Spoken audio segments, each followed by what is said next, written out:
Morning, all. All right, so two games for me to do reviews for today. So look forward to the Toronto, Ottawa, and the Vancouver Calgary games being reviewed by yours truly. Calgary will be icing a more veteran lineup than Vancouver tonight, and Markstrom will be the starting goaltender against the Vancouver Canucks. So you got to keep that in mind. It's always interesting too, because sometimes the veterans don't play very well, and all the young guys end up getting goals and points and stuff that the veterans don't. So it doesn't necessarily mean one team's necessarily going to win over the other. Just, we'll see how it goes. And again, preseason, right? But it's exciting to have preseason games going because it means we're that much closer to the regular season. For the New York Rangers, Zibanejad got hurt during a scrimmage, and while I was waiting around for the update, it came. They're calling it day-to-day. It's an upper body injury. From reports, it sounds like it was his arm/shoulder. So hopefully Zibanejad's okay and is not out for very long. The fact they're calling it day-to-day, that has to be seen as encouraging. Makar will either skate today or tomorrow for the Colorado Avalanche. I did not see an update yet on whether or not he's taken part in any practices for them, but he is going to be back either today or tomorrow, which is good news, right? Again, with Makar, it's been undisclosed, so whatever caused him to miss the start of training camp, hopefully it's nothing major, and the fact we're talking about him being back on the ice over the next couple of days, that's positive news for the Colorado Avalanche. Chinakhov has been missing from practice for the Columbus Blue Jackets with a back strain. Chinakhov missed more than half of last season, and so for him, he needs to be healthy to start this season. I like Chinakhov a lot, and if he gets a little bit of luck around the net, I think he can be better offensively than people might expect.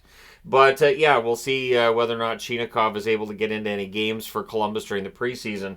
It'll be tough for him to make that roster if he doesn't get that ice time.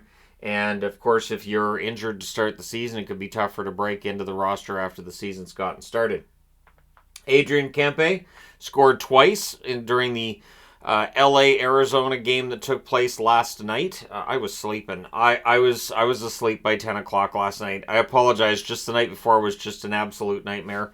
I've got a new USB wireless for the other computer. I'm using my second computer right now for the channel because my first computer, there's no the Wi-Fi adapter in the computer died, so I had to get another one. And yeah, so last night I'm like, no, I'm not staying up. I can't do that. I need some sleep because I knew today was going to be a busy day.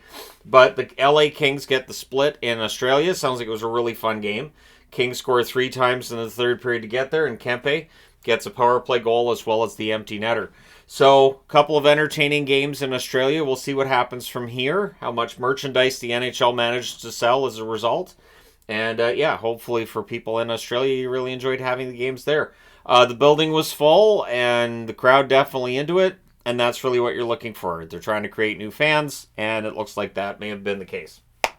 Evgeny Malkin interviewed about this upcoming season, saying that he's excited about what Riley Smith brings to the team, another Stanley Cup ring added to the roster, and what Erik Karlsson's able to do, and basically making it that stating that it's not about, getting him another 100-point season or anything, but just, integrating him to the team and feeling that that'll raise everybody's game. Like, not just his. He's excited to play with Karlsson, but everybody is, and he thinks that that's going to help them quite a bit. And he does intend to finish his contract. I'm not sure that there's ever been a player that says, I don't know if I'm going to finish my contract, but he is 37 years of age, including this season. There's 3 years left in that deal. Takes him to almost 40 at the time that contract comes to an end. And with Malkin, the amount of injuries he suffered over the years, could anybody blame him if he decided in the final season of that contract to say, you know what, I'm on LTIR? But he's saying he won't, and I don't see any reason to think that he would. Malkin, of course, still above a point per game last season. Will be aiming to stay at that level. It'll be interesting to see with Crosby and Malkin now that they're above that 35 range, both of them now. Will we start to see them slow down? Will it be more difficult for them to have that escape velocity with some of the checking that they're going to be dealing with? For Pittsburgh to get back into contention for the Stanley Cup, they really need both Crosby and Malkin to continue to play at that really high level. And it just gets more difficult as you get older. That's how that works.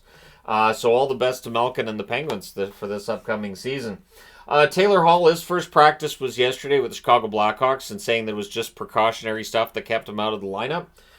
So no reason to think that there's anything up with Hall, but keep in mind that Hall was brought in part to shepherd along Bedard, a former first-round pick, number 1 draft pick himself, Taylor Hall would be a good one for Bedard to have, as a line mate and just to help him through this upcoming season.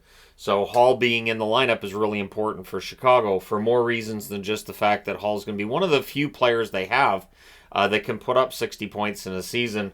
Chicago, it's going to be an interesting year for them. We know they're still in this rebuild, and if they win another draft lottery this year, I'm sure that the reaction will be rational and everybody will be, completely even tempered about it. Anyways, there you go. Let me know your thoughts in the comments section below. As always, don't forget to hit like and subscribe if you're browsing your way through. You just happen upon this video. Thank you guys so much for watching, for all your support. I will talk to you again soon.